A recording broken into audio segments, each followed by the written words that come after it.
warahmatullahi wabarakatuh.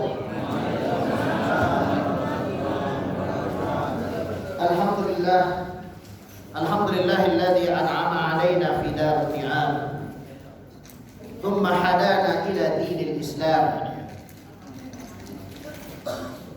Assalatu wassalam ala sayyidina wa maulana Muhammad an-nabiyil ummi alladzi da'ana ila dinil malikil 'allam.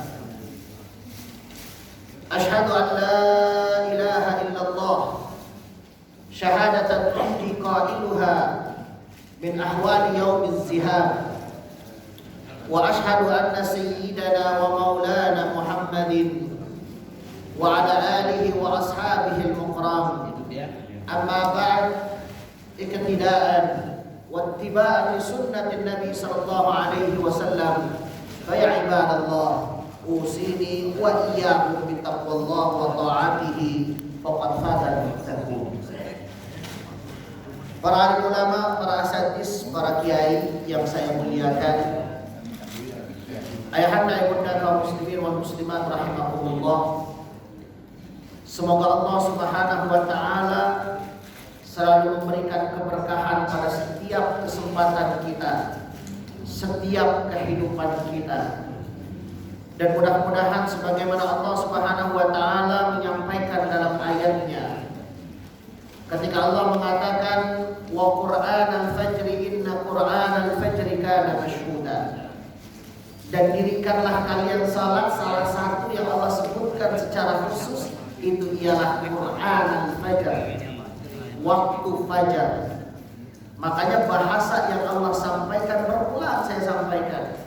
Mudah-mudahan ini akan menjadi sebuah i'tibar bagi kita, bahwa Allah menyebut waktu fajar secara khusus dan bahkan mengungkapkan kalimat bacaan. Quran itu kan artinya bacaan. Ketika Allah sebutkan alif lam di sana, berarti ada bacaan khusus yang dituju. Namun khusus untuk ayat ini bahwa Allah mengatakan Qur'ana tanpa ada alif lam di sana, yang mengartikan bahwa waktu subuh ketika kita membaca apapun dalam rangka taat kepada Allah Subhanahu wa taala, masyhuda, maka dia dicatat oleh para malaikat, disaksikan oleh para malaikatnya Allah Subhanahu wa taala, dan disampaikan tentang apa yang dilakukan oleh hamba. Makanya sebetulnya urutannya sangat indah itu. Urutannya sangat indah. Ketika Allah menyampaikan begitu dahsyatnya tentang runtutan waktu sholat, mulai dari dulu kisyams, ketika matahari itu sudah mulai ada di tengah, ila ghasaqil lail, sampai pada akhirnya malam itu sudah mulai merah. Itu makna isya. Wa Qur'an al-fajr, dan setelah itu Qur'an al-fajr semuanya Allah rangkai, namun khusus subuh Allah sampaikan karena disitulah kita memulai. Bahkan ayahanda ibunda kaum muslimin wal muslimat rahimahumullah, kalau kita melihat bagaimana sunnahnya Nabi sallallahu alaihi wasallam, dalam salah satu hadis Nabi sallallahu alaihi wasallam diriwayatkan oleh Imam Bukhari, beliau ketika bangun di waktu pagi hari, apa yang beliau lakukan? Beliau berupaya masyayadai. Beliau berupaya mengambil tangannya yang paling bersih, yang beliau perkirakan paling bersih. Jadi sebelum waktu subuh, sebelum ketika saat itu Rasul sallallahu alaihi wasallam bangun, itu Rasul mencoba mencari kira-kira tangannya mana yang paling bersih. Baru setelah itu kan disunahkan kita untuk cuci tangan. Karena dalam istilah fikih, kalau bahasa fikih itu la ya'rifu aina bat, karena kita tak mengetahui kemana tangan kita saat kita tidur. Bisa ke belakang, bisa ke depan, bisa ke samping gitu ya Pak. Iya Pak. Oh iya, itu yang jawab. Ya kan? Makanya artinya bahwa kita tak mengetahui sunnahnya. Selain kita akan tahu sebelum itu Nabi SAW berupaya semaksimal mungkin melihat kira-kira tangannya mana nih yang nggak kemana-mana. Setelah itu apa yang beliau lakukan? Beliau mencoba mengusap asar wajah. mencoba merusak dari kerutan yang ada di wajahnya. Untuk apa? Memastikan bahwa ketika beliau bangun dan mengucapkan apa, Bu? Kita, alhamdulillahilladzi, masa kecil udah bismika lagi. Alhamdulillahilladzi ahyana ba'da ma amatana, beliau dalam keadaan sadar. Bahkan dalam hadis ini, setelah beliau bangun, beliau mencoba membaca surat terakhir, 11 terakhir di surat Ali Imran. Salah satu ayatnya menjelaskan bahwa bagaimana Allah menceritakan bahwa ada pergantian malam dan siang yang saat itu kita diminta untuk berpikir. Inna fi khalqis samawati wal ardi wa ikhtilafil laili wan nahar la ayatin, dan selanjutnya. Artinya bahwa Allah meminta kepada kita untuk supaya apa? Ketika kalian bangun, cobalah berpikir tentang ayat Allah. Dan baru setelah itu kalian laksanakan untukmu, karena itu dilakukan dalam keadaan sadar. Makanya mudah-mudahan hari ini subuh yang kita lakukan dicatat oleh Allah Subhanahu wa Ta'ala. Dan mudah-mudahan setiap subuh yang kita lakukan itu ialah bagian dari kita memulai berpikir tentang bagaimana penciptaan Allah Subhanahu wa Ta'ala. Baik, ayahanda ibunda sekalian, kaum muslimin wal muslimat rahimakumullah. Insyaallah dalam kesempatan kali ini saya ingin kembali memberikan sebuah penguatan terkait dengan satu hal yang sangat dibutuhkan oleh setiap kita. Mungkin ini sudah menjadi teoritas yang selalu berulang, namun banyak turunan-turunan yang ada pada yang akan disampaikan ini itu terkadang banyak dilupakan dan pada akhirnya terkadang kita suka terjebak. Di pertemuan awal, di pertemuan kemarin, saya menyampaikan bahwa layaknya kita menjalankan agama, layaknya kita menjalankan sebuah agama, maka kita harus menguatkan apa yang menjadi dasar kita melakukan itu. Seperti Nabi Sallallahu Alaihi Wasallam mengatakan bahwa as-salatu ibaduddin,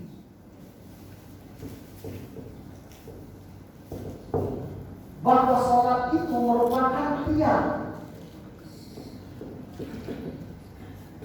Nah, sholat itu merupakan tiang agama.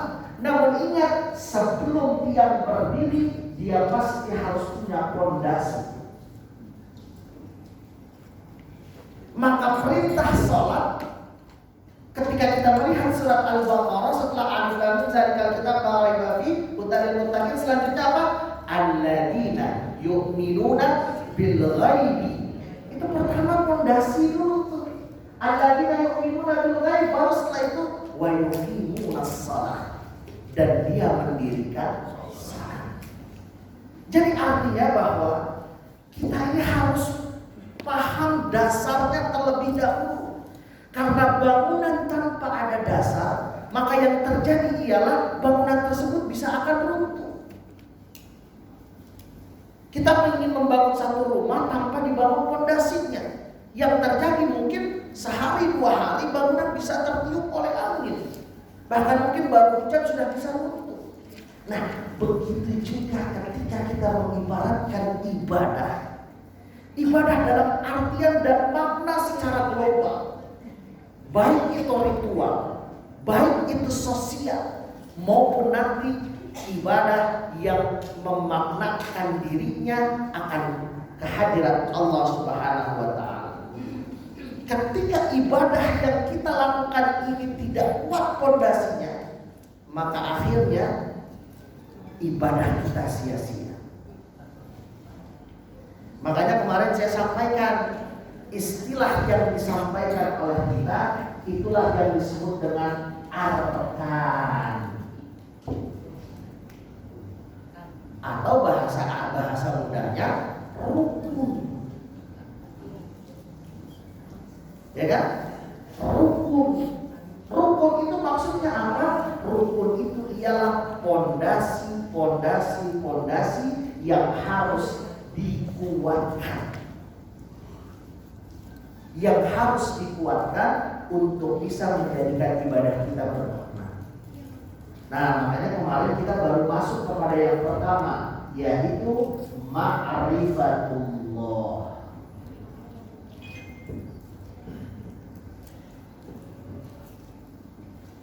Udah sampai belum pada ma'rifatullah? Ma'rifatullah ini kalau dalam ilmu bahasa Arab Bapak sekalian, dia itu idhofah. Idhofah itu ialah kata Allah yang bersandar kepada ma'rifah.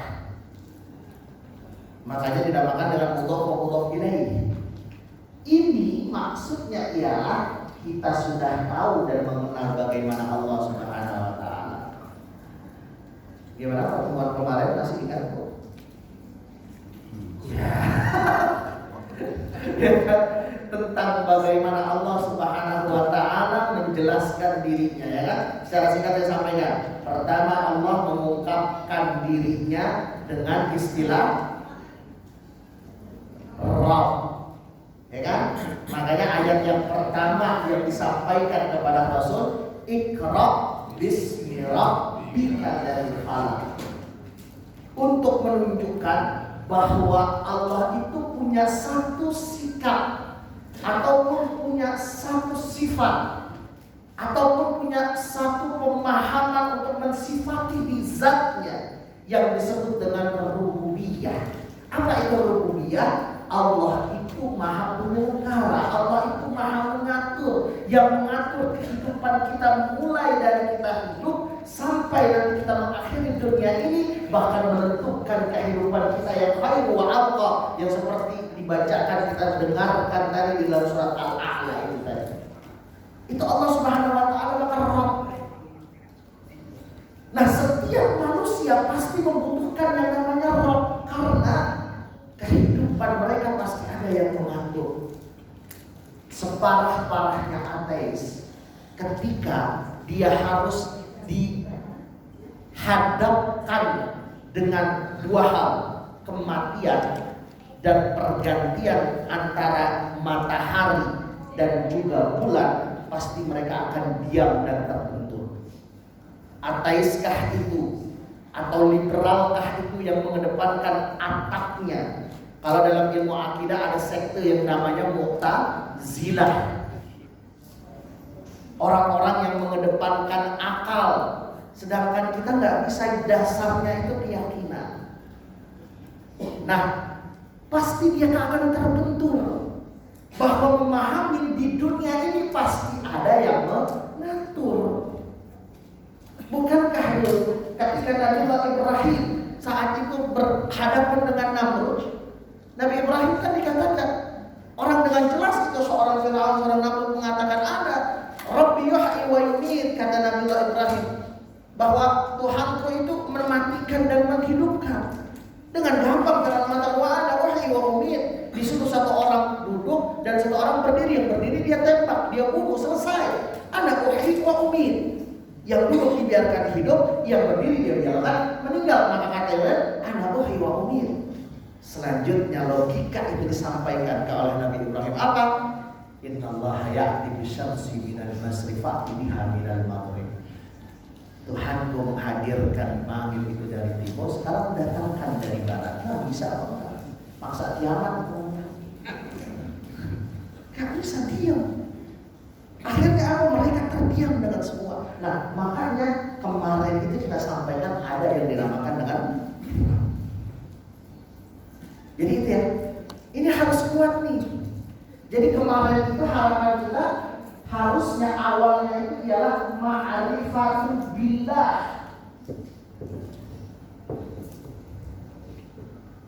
Ada babnya di sana. Makanya kita jelaskan bagaimana Allah Subhanahu wa taala setelah itu masuk kita kepada bagaimana Allah menjelaskan dirinya setelah seluruh orang kaum kafir Quraisy menanyakan, ya Muhammad, Rabb, orang zat atau zat yang mengatur itu, yang aku percaya itu bentuknya wujudnya nyata. Ada yang namanya Lata, ada yang namanya Uzza, ada yang namanya Habar. Mulai dari segala macam grade dan tingkatannya. Ada yang terbuat dari emas, ada yang terbuat dari perak, ada yang terbuat dari kayu, sampai ada yang terbuat dari gandum. Dia ditanya sama Tuhannya, bolehkah aku memakanmu? Kalau kamu gak setuju maka bergeraklah. Kalau kamu setuju maka hanya diam. Dia gak bisa gerak. Maka Tuhannya dimakan. Itulah makna wahdinnya. Widatul wujud itu sebelum memakan Tuhan langsung ke dalam. Nah, seperti itu bagaimana? Maka Allah sampaikan kemarin dalam pertemuan kemarin itu saya katakan bahwa akhirnya Allah menyampaikan satu surat. Yang surat ini bermakna apa? Ikhlas. Apa ikhlas? Dia tahu. Kemarin ikhlas apa? Waduh, ini bisa pulang. Akhlas yukhlis itu apa? Jernih.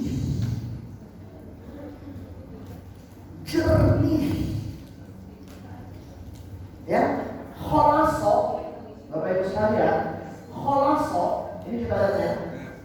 Nah, sini ya. Kholaso itu kan artinya menepikan. Ketika kita sampaikan Quran di sini, maka bermakna itu menjernihkan. Artinya apa? Menepikan segala sesuatu selain daripada Allah Subhanahu wa Ta'ala. Maka saya katakan nih, ini namanya apa, Bu? Nih, ada yang ingat kemarin namanya apa? Bahasa Arabnya putih itu baik. Bahasa Arabnya air itu ma. Ini ma'un baik atau bukan? Benar sih air putih. Ini bukan ma'un baik. Karena ma'un baik biasanya susu. Nggak ada susu. Nah, saya lihat doang bukan kita. Nah, itu ya. Ini namanya ma'un khalis. Air yang jernih. Maka jernih. Jernih Bu ya. Ini namanya ma'un khalis. Ya, makanya akhlak kemarin jernih. Dan itulah puncak dari setiap apa yang kita lakukan. Maka untuk menunjukkan kebenaran Allah Subhanahu wa Ta'ala, Allah cukup mengatakan dengan ikhlas itu menjernihkan segala sesuatu daripada selain Allah Subhanahu wa Ta'ala. Maka namanya itu ikhlas, benar-benar jernih. Ya, orang yang benar-benar ikhlas disebut dengan mukhlis. Maka dalam surat Al-Bayyinah, wa ma umiru illa liya'budullah mukhlisina lahu din. Itu kalimatnya. Mukhlisina.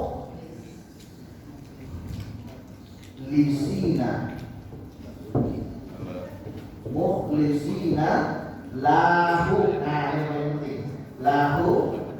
Ini baru sudah disampaikan dalam ya. Jadi kehidupan dunia kita ini itu kita harus ikhlas. Ikhlasnya untuk siapa? Di sini baru ada kata-kata Allah. Dan caranya bagaimana? Kita terjemahkan dengan hadis yang kita kenal dengan Islam. Nyambung semua.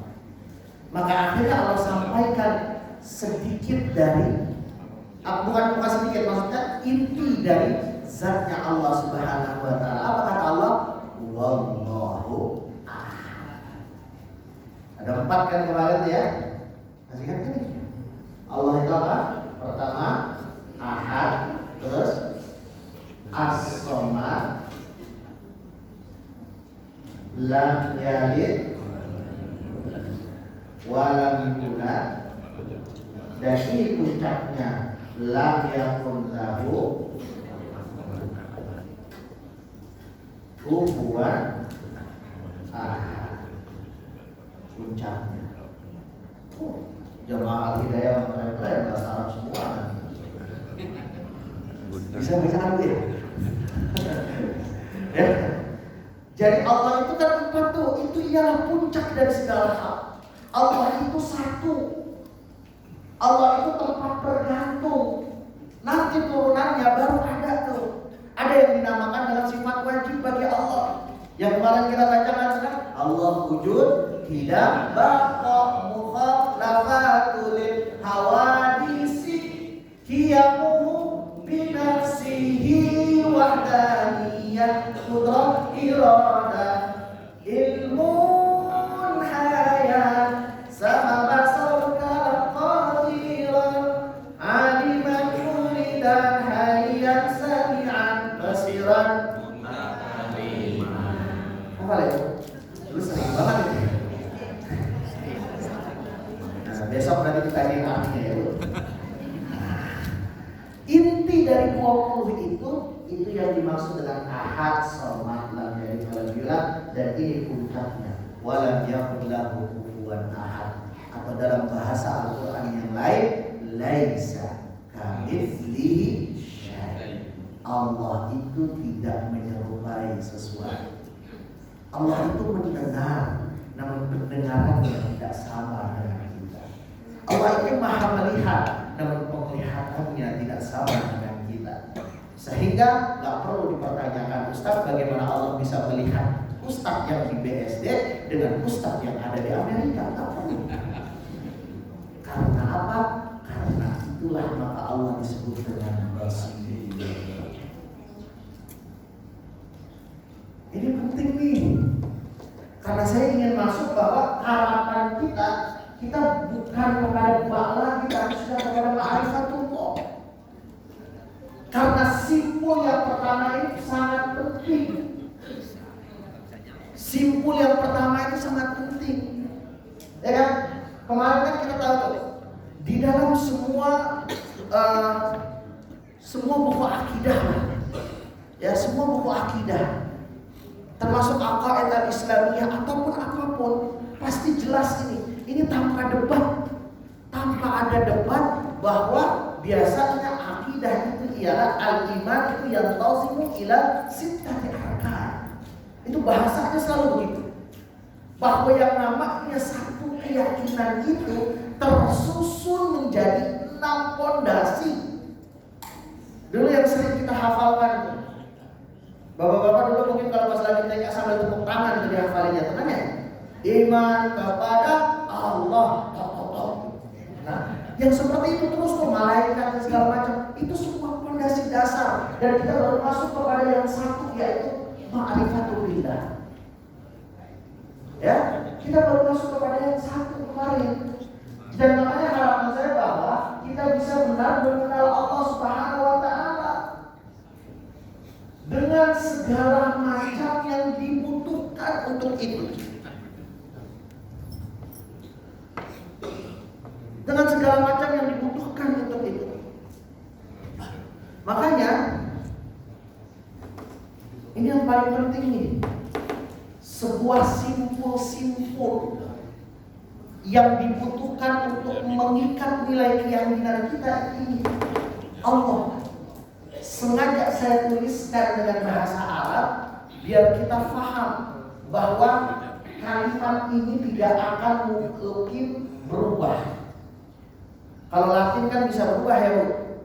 Kalau yang biasa tulisannya Allah. Masuk ke Tangerang dikit tadi Allah. Ya kan? Allah. Ya Allah, ya Allah.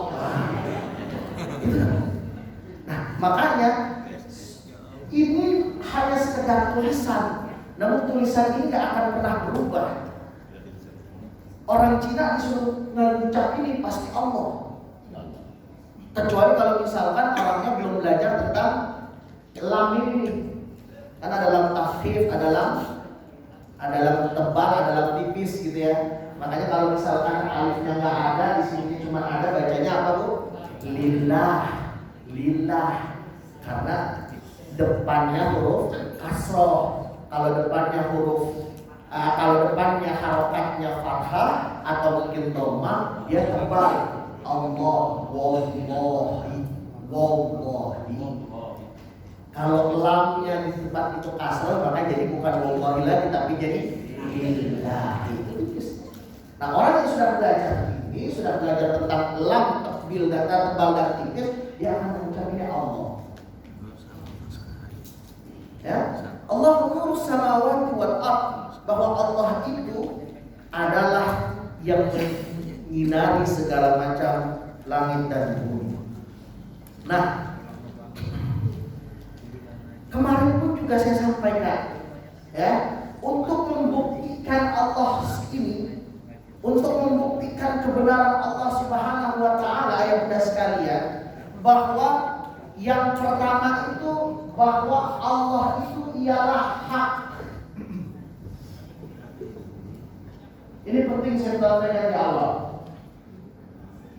Al-haqqu min rabbika fala takunanna minal mumtarin, bahasa Al-Quran. Yang hak itu benar dari Allah Subhanahu wa taala, maka jangan ada yang lainnya. Karena ini kebenaran mutlak berdebat. Ini hati-hati. Kita belajar akidah. Akidah itu, aqaid itu artinya kan simpul-simpul tali. Oke? Maka ketika kita belajar tentang akidah, maka ilmu yang menguatkan nilai keyakinan itulah yang dinamakan dengan akidah. Maka simpul yang pertama itu ialah bagaimana memahami Allah, dan Allah itu hak. Al-haqqu min rabbika fala takunanna minal mumtarin. Kebenaran mutlak. Kebenaran mutlak itu tidak bisa diberikan, tidak bisa diselipkan dengan kebenaran-kebenaran yang lainnya. Ya, mohon maaf, bentuk toleransi yang ada bukan harus mengakui semua agama dan semua Tuhan. Bukan harus mengakui semua agama dan semua Tuhan. Kalau seandainya kita bisa harus mengakui bahwa kita mengakui akan Tuhannya Nasrani, kita mengakui akan Tuhannya Yahudi, kita mengakui akan Tuhannya Buddha, berarti sama saja bahwa tidak ada kebenaran mutlak. Dan secara logika itu tidak akan masuk akal. Kita ngomong masalah keyakinan, maka keyakinan tidak ada perdebatan. Ini harus jelas tersampaikan agar kita memahami bahwa membuktikan Allah adalah Tuhan yang hak itu sudah Allah sampaikan, baik dari dalil-dalilnya maupun dari logika yang memperkuat itu semua. Saya sampaikan kan kemarin itu kenapa ada istilah al-jalid wala bulan. Kenapa? Karena tidak mungkin yang mengatur dunia ini secara keseluruhan. Khalqis samawati wal ardh, kalau dalam bahasa-bahasa yang disampaikan oleh diksi Al-Quran, penciptaan langit dan bumi akan diatur oleh yang lainnya. Maka salah satu yang tidak mungkin bagi Allah itu ialah mukhalafatul lil hawadis, adanya pembaruan. Kalau Allah itu Bapa, maka besok akan ada anak. Berarti Tuhan diperbarui. Kalau Allah itu ialah anak, berarti ada Bapa sebelumnya, berarti Allah tidak baru. Maka Allah itu tidak lama, Allah itu mukhalafatul lil hawadis, Allah itu bertentangan dengan yang baru. Itulah makna al-haq. Jadi kalau dijelaskan, kalau misalkan ada yang tanya, ada orang iseng yang nanya, kita akan paham. Ya? Nah, makanya simpul ini bisa terkuatkan ketika kita paham itu. Paham bagaimana membuktikan Allah itu hak. Dan caranya ketika kita membaca Al-Ikhlas itu. Ketika kita membaca Al-Ikhlas, dan ikhlas kita pahami dengan kejernihan hati kita untuk mengakui akan kebenaran Allah Subhanahu wa ta'ala. Ini mudah-mudahan ada bayangan. Ini baru mulai nih, belum masuk. Ya, jadi itu. Nah, termasuk juga kemarin kita sampaikan tentang parameternya. Kenapa Allah itu Tuhan yang satu? Karena Allah itu tidak disekutukan dengan yang lainnya. Bagaimana mengatur kehidupan ini kalau ada persekutuan? Dalam satu keputusan ketika ada dua pendapat yang hadir, maka itu pun juga bisa terjadi kerusuhan. Yang satu mau ke kanan, yang satu mau ke kiri. Yang bingung yang ngikutin, mau ke kanan apa ke kiri, akhirnya nabrak semuanya. Kan? Dalam keadaan ini kan Bapak Ibu lagi mau ke puncak nih, ada dua jalanan, kanan kiri. Ya kan? Yang belakang bingung karena ada dua pimpinan, yang satu ke kanan, satu ke kiri. Karena dia bingung nih ikutin yang mana, udah nabrak. Ikutin depan. Nah, apalagi dalam mengatur kehidupan ini, maka parameternya jelas. Nah, kemarin juga diperkuat dengan dalil akli tadi sudah saya sampaikan. Dalil aklinya bagaimana Allah langsung satu surat secara langsung memberikan bagaimana zatnya Allah Subhanahu wa ta'ala. Jadi pertama Allah sebut dirinya dengan Rabb sebagai zat yang mengatur segalanya. Dipertanyakan gimana sih zatnya yang ngatur?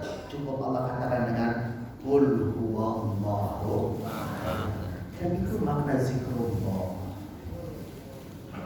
Itu makna mengingat Allah Subhanahu wa ta'ala. Makanya kalimat Allah kalau disampaikan dengan hati, dengan dasar fondasi yang kuat, bahasa Quran apa?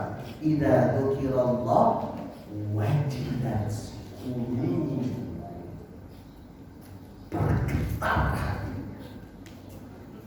Gak mudah mengucapkan kalimat demi Allah karena ada Allah di situ. Harusnya bergetar.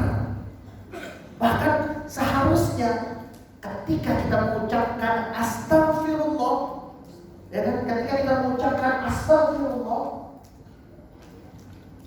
ini pernah saya sampaikan juga.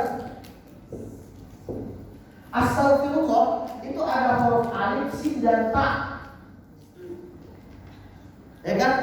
Makanya kalau kita berdoa ghafarallahu dzunubakum, semoga Allah memaafkan, disebutkan dengan ghafara, itu kata kerja.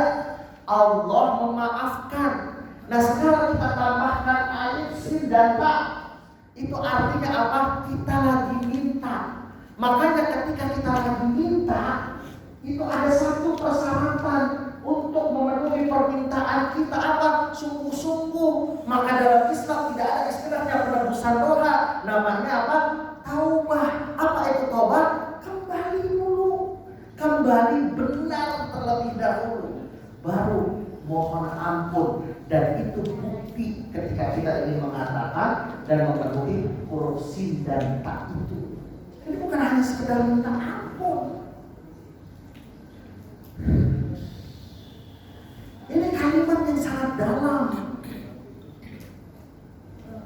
Ketika kita ingin diampunkan, maka ada sin dan ta, di situ ada keseriusan kita. Kalau hanya sekedar mengungkap astagfirullah, di luar juga bisa astagfirullah, kesandung astagfirullah kan. Bisa dong. Banyak sekarang di TV sering banget itu. Sering terungkap yang demikian. Kenapa? Istighfarnya masih dalam ucapan. Padahal ketika kita paham bahwa di sini ada Allah, oke? Di sini ada Allah, maka kita harus serius karena kita menyebut nama ini. Yang harus pertama kali kita sampaikan ialah tanda-tanda keimanan kita benar-benar serius. Wajilat qulubuhum, bergetar hati kita. Lanjutannya, setelah kita bergetar, wa idza tuliyat alaihim ayatuhu, dan dibacakan tanda-tanda. Ayat itu bukan hanya sekedar yang ada dalam Quran, bukan. Ayat-ayat Allah Allah itu kejadian demi kejadian yang terjadi di muka bumi ini, itu pun juga bagian dari tanda-tanda kebesaran Allah. Dan itu ialah cara kita menilai bagaimana keyakinan kita. Wa idza, ketika itu disampaikan kepada kita, zadatskum imana, bertambah nilai yakin kita kepada Allah. Kita disampaikan bagaimana Bani Israel diberikan sebuah tempat yang sangat nyaman oleh Allah. Bahkan Allah lebihkan dari antara satu dengan yang lainnya. Sayangnya mereka tidak menjadi orang-orang yang bersyukur, yang pada akhirnya kafar. Mereka mengcover dirinya dari kebenaran yang Allah sampaikan, bahwa ada satu nabi akhir zaman yang bernama Muhammad, dan mereka tidak memahaminya, bahkan tidak mau menerima bahwa itu sudah keputusan Allah. Ada nabi akhir zaman yang bernama Muhammad itu yang terjadi. Makanya itu yang mereka terus ambil, mereka terus perjuangkan orang-orang Yahudi, karena mereka merasa bahwa Taurat itu yang benar, padahal Taurat itu juga sudah menyampaikan bahwa akan ada seorang yang bernama Muhammad akan hadir, termasuk Nasrani. Demikian. Nih. Ya, jadi kalau kita melihat Bapak Ibu sekalian, ada 3 istilah dalam akidah itu. Ada istilahnya kafar. Oke. Kafar. Oke. Ada istilah kafir. Ada istilah kufar. Ini 3 yang berbeda. 3 hal yang berbeda. Kafar itu bisa jadi dia tetap beriman, dia tetap yakin, namun tidak percaya akan kebenaran yang Allah sampaikan kepadanya. Contoh, ketika saat itu kita diminta untuk memberikan zakat, namun kita tidak menerima, ngapain sih ngeluarin zakat? Maka kata Allah, la in syakartum la azidannakum wa la in kafartum. Tuh, bahasanya kafartum. Jadi hati-hati, ini juga bisa masuk nih. Kafar itu jamaknya kafaru. Jamaknya kafaru. Dalam surat Al-Baqarah, innal ladzina kafaru sawa'un 'alaihim a'anzartahum am lam tunzirhum. Berarti itu bisa 2 kafar yang masuk di situ. Pertama memang tidak beriman, yang kedua dia beriman namun tidak sholat.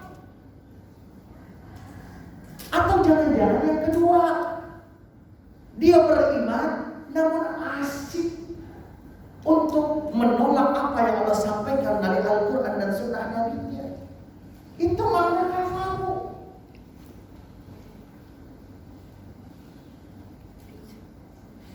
Bahkan terkadang orang-orang yang sudah asik nih Bapak Ibu sekalian, ini yang harus kita jaga kan. Dan kesempatan sering sekali saya ungkapkan hadis ini, sering saya ungkapkan. Karena ini sebuah sebuah penguat dalam hati kita. Bapak Ibu, dalam salah satu hadis, Nabi Shallallahu Alaihi Wasallam itu pernah mengisahkan salah satu orang. Jadi salah satu doa yang mustajab, salah satunya itu ialah ketika kita sedang berpergian. Ketika dia sedang berpergian, seorang sahabat ketika dia berpergian, dia mengangkat tangannya dan memohon kepada Allah Subhanahu wa taala. Dan Nabi mengatakan alla yastajibu lahu, bahwa Allah tidak mengabulkan doa-doa. Kenapa kata Nabi? Padahal dia sedang berada dalam waktu yang sangat tepat untuk berdoa, waktu mustajab, ketika dia dalam safar. Apa kata Nabi? Kana masrabahu haram wa mat'amahu haram. Karena minumannya, makanannya itu haram. Itu makna.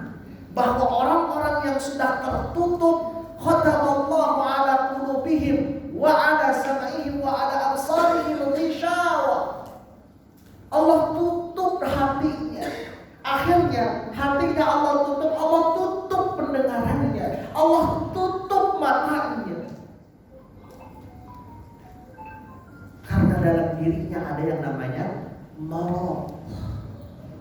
Apa itu marad? Penyakit. Penyakit apa, Pak? Bahasa Quran kalau penyakit fisik itu dah. Bahasa Quran penyakit fisik itu dah. Maka diobatkannya dengan syifa. Tempat orang-orang menyehatkan bahasa Arab dinamakan dengan mustashfa. Makanya harusnya rumah sehat itu bukan rumah sakit. Karena mustashfa, syifa itu menyembuhkan itu dari penyakit fisik. Nah, sayangnya tidak ada satupun rumah sakit di dunia ini yang ada penyakit hati, iri, dengki. Nah, fi qulubihim marad. Kalau kita sudah sampai masuk kepada kafir, itulah fi qulubihim marad, ada marad. Hatinya terus bertambah. Jadi jangan berpikir kalau kita menutup kebenaran yang Allah sampaikan melalui hadis, melalui Quran ataupun sunnah Nabi-Nya, dan kita tidak mengerjakannya, itu kita akan bertambah penyakitnya. Marad di situ bukan penyakit itu, namun penyakit yang ada di dalam hati. Maka semakin cuek, dibilangin nggak apa-apa, aku udah tahan. Aku keluarin sedekah, kemarin aku udah ngasih.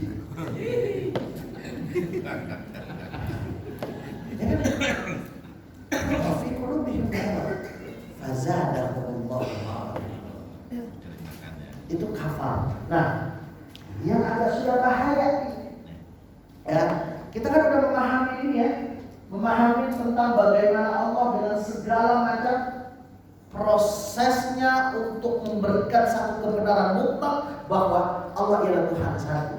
Ternyata orang-orang yang tidak setuju dengan keyakinan kita itu modelnya ada tiga. Yang tadi itu beriman namun mengingkari akan kebenaran Allah. Karena saya sampaikan di awal kan bahwa keyakinan itu bukan hanya sekedar ungkapan. Keyakinan itu ialah bagian dari keyakinan dan amal perbuatan. Gitu ya. Nah, ini yang agak bahaya. Kenapa agak bahaya? Dia nggak yakin. Orang-orang yang nggak sepaham dengan maksudnya nggak sama keyakinan dengan dia nggak yakin. Namun dengan bahasa yang sangat sederhana, apa dia? Ya udahlah, semua agama sama. Nggak apa-apa lah, sekali-sekali ke gereja, sekali-sekali ke pura, nanti kita juga sekali-sekali ke masjid. Ini bahasa yang bahaya nih. Ya, pluralisme, apalagi itu relativisme. Semua agama relatif lah kan. Di awal tadi disampaikan kan kebenaran mutlak, nggak ada perdebatan. Loh, kenapa demikian? Apakah baru ada sekarang terlambat bilang ke dia lahirnya belakangan? Karena jelas Allah mengatakan surat langsung satu surat Allah sebutin. Jadi dia nggak seperti Abu Lahab yang akhirnya memberikan duri. Enggak. Ajakannya sederhana. Udahlah, yuk sehari di tempatku, sehari di tempatku. Sama. Makanya Allah sampaikan satu surat khusus. Apa dia? Al-Kafirun. Qul ya ayyuhal kafirun la a'budu ma ta'budun. Aku tidak menyembah apa-apa ta'budun yang kamu sembah. Wala antum, dan tidaklah kamu menyembah apa-apa yang aku sembah. Maka toleransi kita ialah lahum dinuhum waliyadin. Kerjakan agamamu. Maka jangan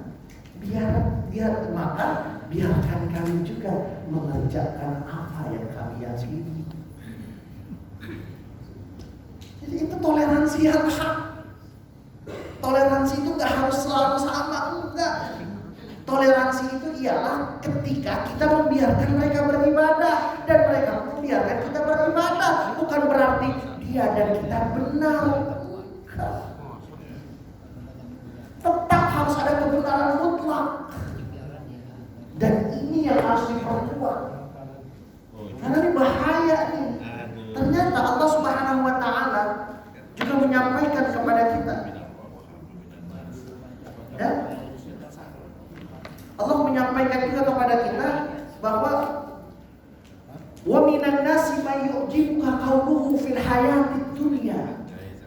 Dan ada sebagian dari manusia di dalam kehidupan dunia ini, bahkan mereka wa yushhidullaha ala ma fi qalbihi.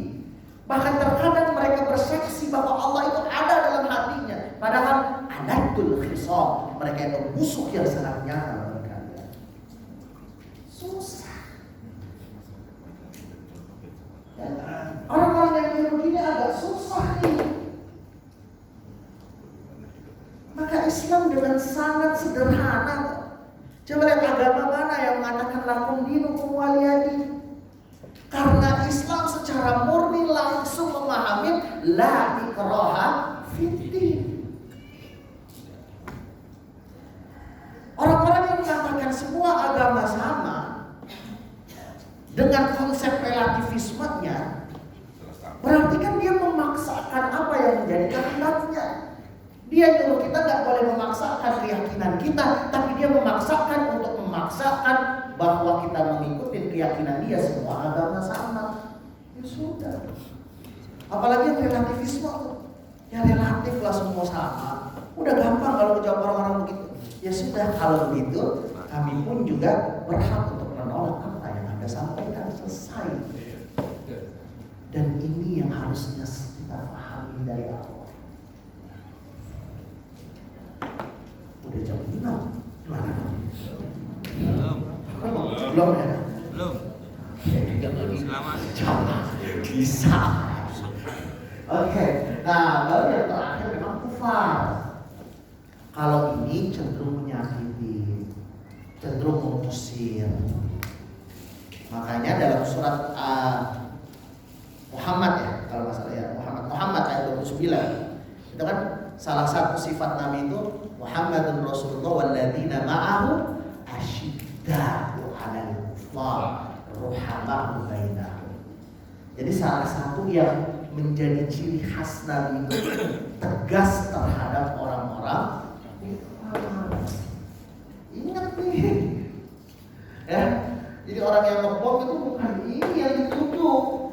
Misalnya dua ini Nabi gak tegas. Nabi itu syidda'u 'alal kuffar, tegas.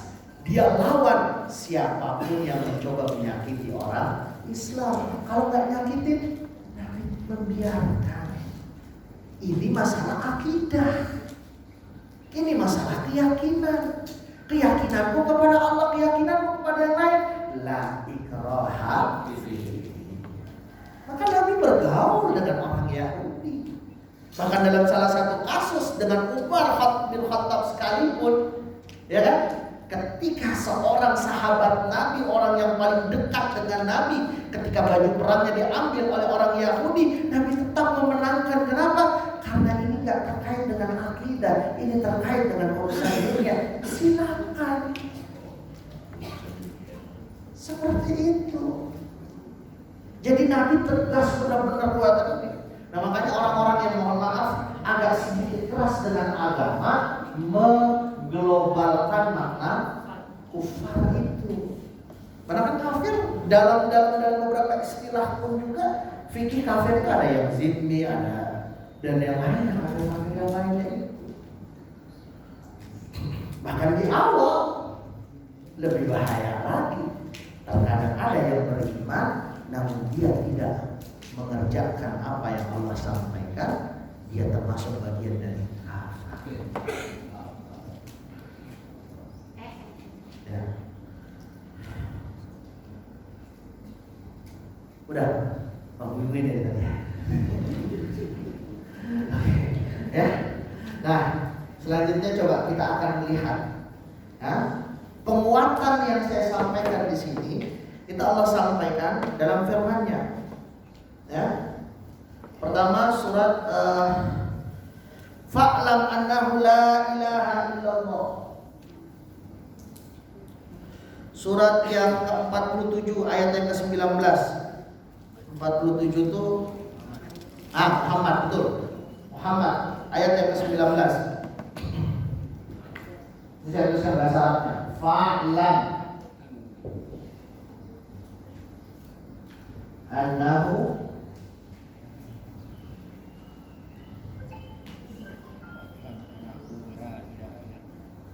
la ilaha illallah.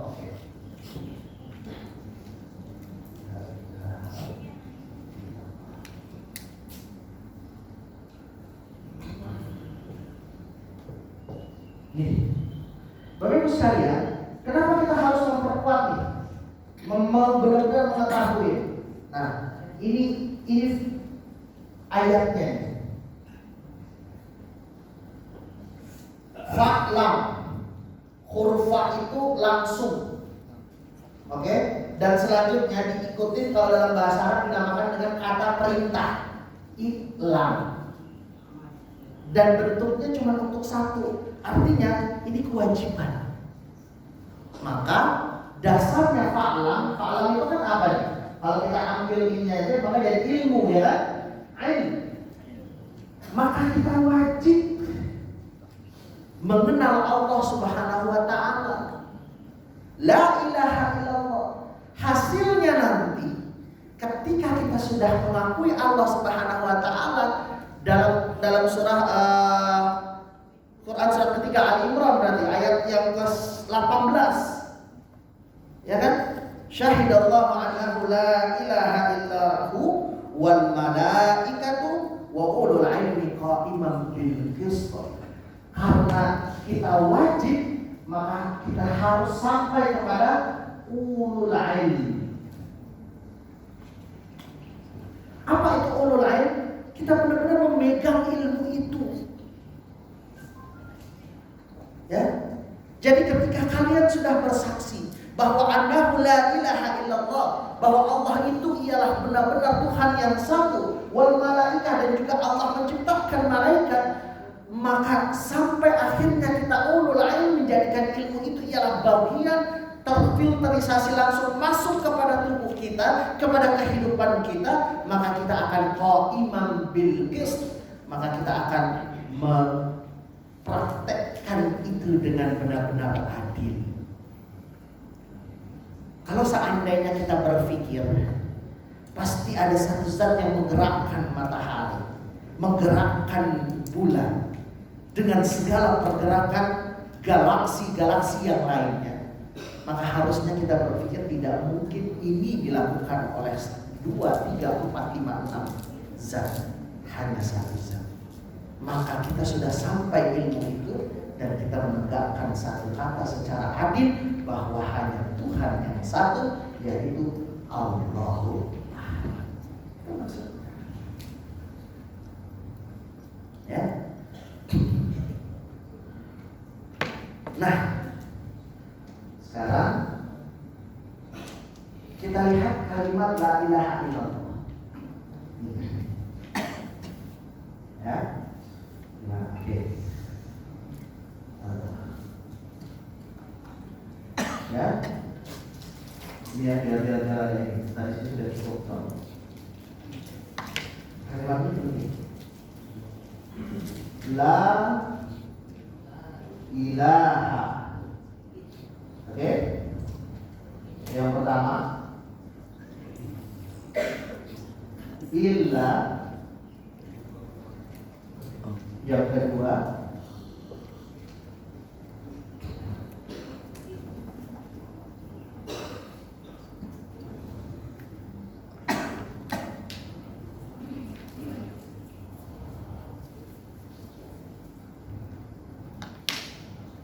Allahu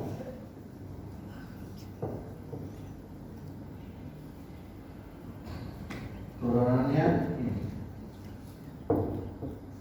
Oke. Ini bisa dibaca ayatnya fa Budni.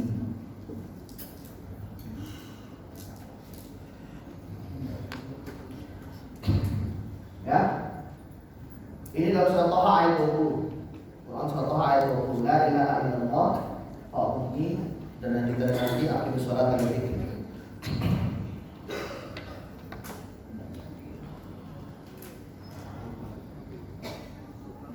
Nah, Bapak sekalian, 3 hal ini itu penting. Kita harus pahami kalimat ini. Jadi bukan hanya sekedar la ilaha illallah, bukan, namun kita harus paham.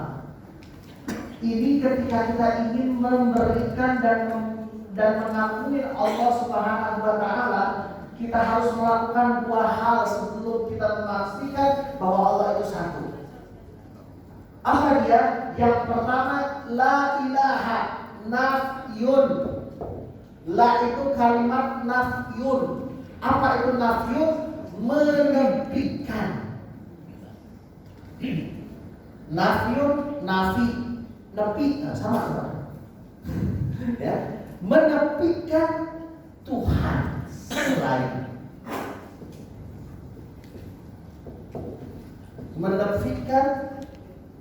Menepikan semua Tuhan.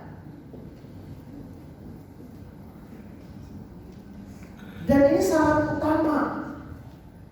Jadi ketika kita mengatakan la ilaha illallah, la ilaha itu sudah menjadi syarat utama. Kita menepikan selain daripada Allah Subhanahu wa taala. Kalimat ini sederhana ayah bunda sekalian, namun ini penguat. Bapak Ibu sekalian, ketika kita sholat, Allahu Akbar, ini kan ibadah ya. Ibadah ini ketika tidak didasari dengan fondasi yang kuat, maka tidak akan bermakna apa-apa.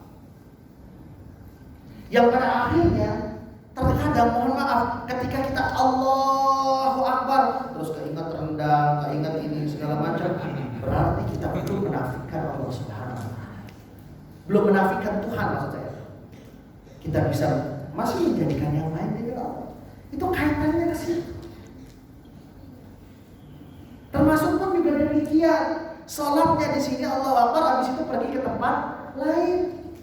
Ikut ibadah ke tempat lain. Bahaya juga. Atau mungkin sebaliknya.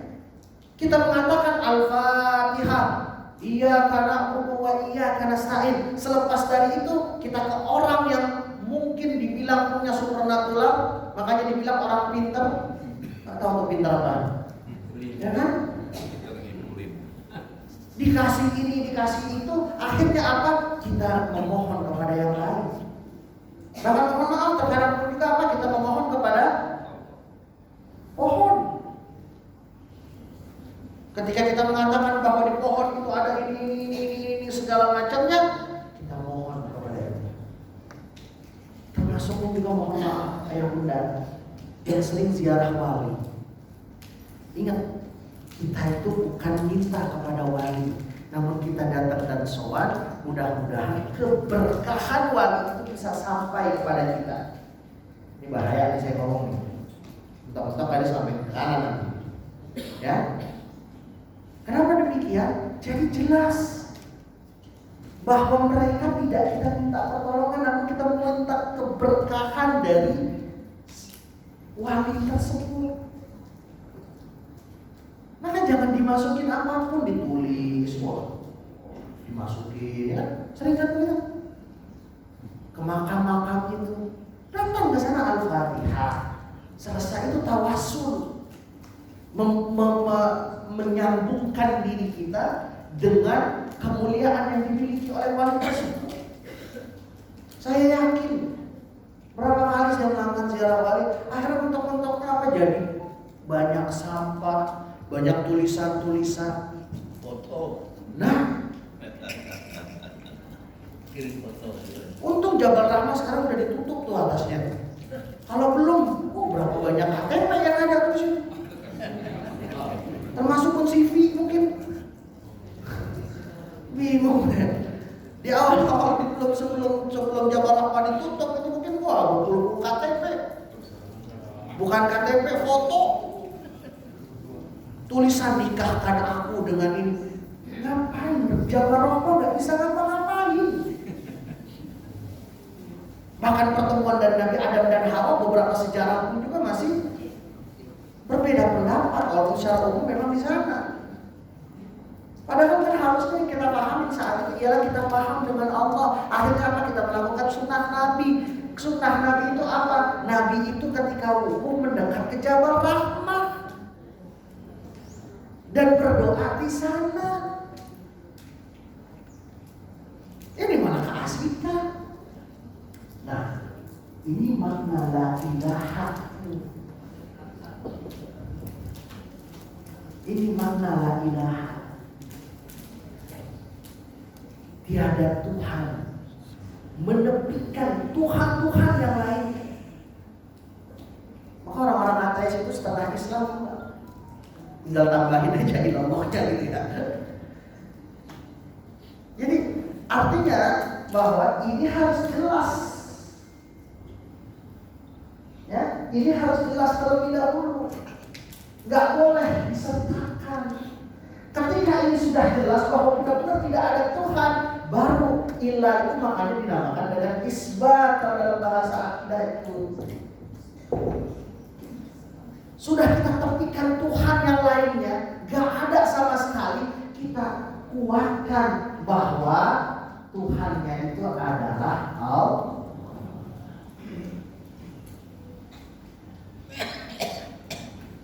La ilaha illallah.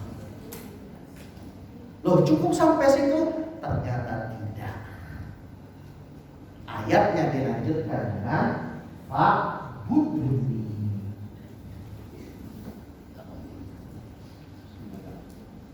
Maka sembahlah aku. Saya sering membahasakan ini dengan istilah maka jadilah hamba kepada. Bahkan mohon maaf dengan bahasa yang mungkin kurang pas, namun biar artinya kita memahami nih fa'budni itu. Saya sering ungkapkan dengan istilah mohon maaf, budak. Kita membudak dengan Allah. Budak itu kan ngapain aja apa yang Allah perintahkan. Maka logika seorang ayah yang harus meminta untuk menyembelih anaknya, dilihat anaknya padahal baru bisa bekerja, namun dalam mimpinya dia diminta untuk menyembelih, dia tetap melakukan. Itu kan layaknya seorang budak. Logikanya mungkin gak masuk saat itu. Baru setelah dilakukan, ternyata Allah tidak pernah menyiapkan orang-orang yang beriman. Maka fazabahnahu bizibhin adzim, kalau maksudnya Allah ganti seorang Ismail dengan sembelihan yang sangat besar. Nalarnya gak mungkin. Nalar ayah yang mana yang mampu menerima anak yang baru lahir dinanti-nanti tiba-tiba sudah diasingkan? Gak mungkin. Namun ternyata Allah ingin memberikan sebuah berita kepada Nabi Ibrahim, anak Ismail akan membuka peradaban baru di tempat yang tanpa ada manusia. Itulah peradaban Mekah. Dan akhirnya Mekah bisa sekarang seperti yang kita lihat, hadir suku jumhur dan yang lain sampai sekarang. Ya. Jadi artinya bahwa fa'budni itu ialah aplikasi dari bahwa kita meyakini Allah Subhanahu wa ta'ala. Wa ma khalaqtul jinna wal insa illa liya'budun. Ya'budun itu artinya menyembah. Menyembah siapa? Tahu dari mana? Kata Ustaz. Lihat di Quran, bahasanya itu ialah liya bulu ni atau nak. Ini ayat berapa di buku Ustaz? Ayat apa? Wa khalaqal jinna wal insa illa liya'budun. Itu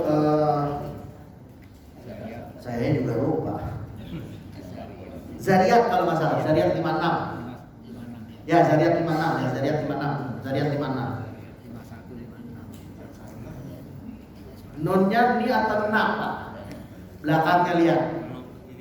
Oh, belum, masih nyari ya.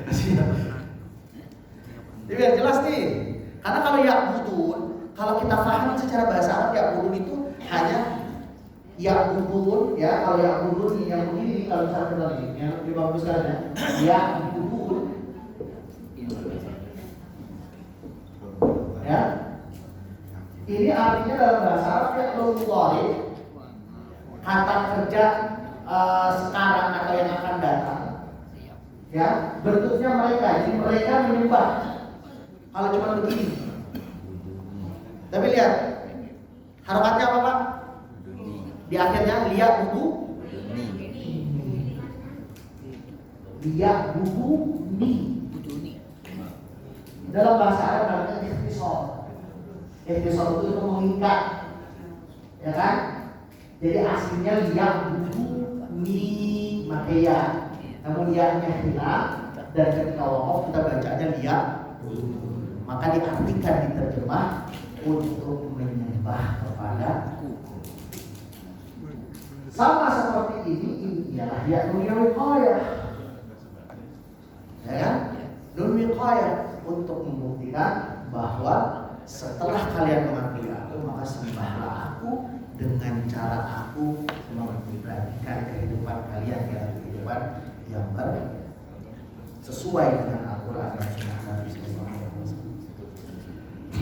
Nah, makanya baru setelah kita paham konsep ini, kita praktekkanlah makna Islam secara secara benar. Maka udkhulu fis silmi kafah. Karena kita mengharapkan bahwa kita itu nanti akan selamat, ya kan? Makanya surga itu diistilahkan juga dengan istilah Darus Salam. Dan Allah memberi penyelamat itu. Makanya doa kita apa? Allahumma anta salam wa minka salam wa ilaika, dan kepadamu kami akan salam. Fahaina, maka terimalah kami dengan keselamatan, sehingga kau masukkan kami dengan jannah, surga Darus Salam. Jadi kalau misalnya Quran dilihat secara langsung antara ayat satu dengan yang lainnya itu saling. Setelah kita paham ini, maka bagaimana sih caranya untuk menguatkan? Bagaimana sih cara berdoa kepada Allah Subhanahu wa Ta'ala? Allah cukup menyampaikan dalam sebuah firman-Nya, Quran surah yang ke-7 ayat yang ke-180. Apa kata Allah? Walillahil asmaul husna fad'uuhu biha. Jadi Allah itu punya nama-nama yang baik. Husna itu ialah tingkatan terbaik. Jadi ada Hasan, ada Husain, makanya Hasan itu kakaknya ya, kalau kata Nabi kan, adiknya itu Husain di bawahnya. Untuk sempurnanya itu husna. Allah itu punya nama-nama yang baik, maka fad'uuhu biha. Mintalah dengan nama-namanya, maka fahamin asmaul husna. Di sini ada pembahasan asmaul husna katanya. Udah ada? Pengajaran asmaul husna ada? Ada? Belum? Oh, belum. Apa dulu? Oh, dulu. Oh, oke. Nah, karena kemarin ketika saya tanyakan ingin masuk ke Asmaul Husna, kata Pak Jikri sudah ada, Mas Fikri sudah ada. Oke. Ya. Asmaul Husna. Ya kan? Maka panggillah itu. Itu ingat nih, Bapak Ibu sekalian.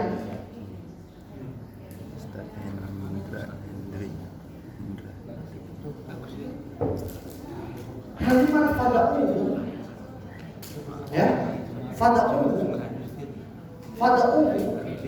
itu kan artinya panggillah dengan nama-nama itu. Dan berdoa itu bagian daripada ibadah. Wa qala ta'udni astajib lakum. Berdoalah kepada maka apa kan? Kabulkan doamu. Innal ladzina yastakbiruna an ibadati, itu kata Allah Subhanahu wa taala. Yang tadinya ungkapan dengan doa, akhirnya Allah sampaikan dalam ayat selanjutnya, innal ladzina yastakbiruna an ibadati, mereka yang bersombong dari golongan hambaku, maka mereka akan masuk jahannam madakhirin, akan masuk kepada neraka jahanam dengan keadaan terhina. Artinya berdoa ini ialah perintah yang Allah sampaikan untuk membuktikan ibadah. Kurang apa lagi kita? Setelah kita yakin dan menguatkan diri kita dan akhirnya kita sampai kepada ma'rifatullah, Allah minta, Allah wajibkan bahkan ayah muda sekalian, dan itu merupakan bagian dari penghambaan kita kepada Allah untuk meminta kepada Allah Subhanahu wa taala. Zat yang mana yang mampu mengatakan itu? Maka Allah perintahkan. Gimana caranya Ustaz? Asmaul Husna. Ketika minta rezeki, Razak. Ketika minta sebuah takdir yang tepat, ya Muqtadir. Ya kan? Bahkan ketika kita minta sesuatu yang mungkin di luar nalar, sebagaimana dahulu Nabi Zakaria pernah meminta itu dan langsung apa? Wahab. Ya kan? Karena bila Zakaria Rabbi habli minas salihin. Ya Allah, berikan aku orang yang saleh. Wa huwa yusalli qa'iman fil mihrab, dan saat Nabi Zakaria sedang salat dan dia sedang berada dalam mihrabnya, langsung innallaha yubashshiruka biyahya, tanpa ada panjang langsung malaikat datang dan memberikan sebuah kabar gembira kepada seorang nabi yang bernama Yahya. Sebut nama Allah. Namun ada satu konsepnya Bapak Ibu. Di ayat yang selanjutnya surat Al-Isra ayat 110. Nah, ini kita tutup dengan ayat ini. Jalan-jalan sama-sama dulu saja. Walid, apa kata Allah Subhanahu wa taala? Kalau seandainya kita agak susah, susah nih kita ngafalinnya susah. Apa kata Allah? Qulidallah. Cukup kita menyebut dengan nama Allah. Jadi gak salah Allahumma, ya Allah, ya Allah, cukup dengan kalimat itu. Ataupun dipuncakkan dengan segalanya kebingungan kita. Awidhur Rahman. Atau panggillah dengan nama Allah. Itulah mengapa bayi itu menangis. Ternyata salah satu hikmahnya, dia berharap bahwa semoga di dunia ini dia menemukan satu tempat yang lebih nyaman, senyaman rahim yang dia tempatin sebelum dia dilahirkan ke dunia ini. Itu makna rahmat. Dan itu puncak dari segalanya. Makanya orang yang cerdas ketika sudah terlalu banyak, cukup kata Allah, ya Rahman astaghfiruka, ya Allah yang dengan kasih-Mu maka ampunilah aku. Kenapa? Dengan kita diampuni oleh Allah, maka kita dicintai. Orang yang dicintai, apa yang akan dikasih? Ya Bu ya. Kalau orang yang dicintai, apa yang akan dikasih? Makanya bunda-bunda sekalian berupaya untuk memberikan kasih sayang itu agar tumbuh cinta dengan seorang bayi. Kenapa? Nanti anak ini ketika lahir, apa yang gak diberikan? Itu makna rahmat. Dan itu intinya. Setelah kita paham Allah, memahami Allah dengan begitu sempurna, maka Allah lanjutkan lagi dengan bagaimana cara memohon kepadanya, gimana cara berinteraksi dengan Allah. Maka Allah berikan yang dinamakan dengan Asmaul Husna. Dan ini fikih doa yang sangat sederhana yang sekali. Pertama, ya, ketika kita mau memintalah sebagaimana Al-Fatihah mengajarkan kita. Coba, Alhamdulillahirabbil alamin. Pujian atau enggak Bapak Ibu? Pujian. Ar-Rahmanir Rahim, pujian ya kan? Maliki yaumiddin, pemastian juga pujian. Baru kita minta, iya Artinya apa? Baru permintaan itu terakhir. Maka sampaikan ujian-ujian kepada Allah. Ya Allah, ya Rahman, ya Allah, ya Rahman. Kalau misalkan lagi witir, nazilah, apa segala macam, itu mungkin setengahnya itu ujian. Dan panggillah dengan nama Allah. Dan yang kedua, ini merupakan sebuah rahasia sederhana. Ketika kita ingin mohon pada Allah, maka memohonlah dengan mengalihkan itu kepada ibadah. Ya Allah, aku sudah sholat, alhamdulillah ya Allah, kau beri kesempatan aku sholat, kau beri kesempatan aku tahajud, kau beri kesempatan aku duha ya Allah. Namun izinkan aku ya Allah, biar aku merasakan ibadahmu yang lain dengan mengeluarkan zakat. Gak apa-apa lah seumur hidup cuma 25 juta ya Allah. Minta berapa tahun? Itu milik. Alhamdulillah ya teman-teman, mudah-mudahan bermanfaat. Semoga ini akan menguatkan nilai-nilai iman kita, nilai ibadah kita, dan semoga menguatkan nilai yakin kita kepada Allah. Dan dengan itu mudah-mudahan kita akan menghadap kepada Allah Subhanahu wa taala. Barakallahu fiikum.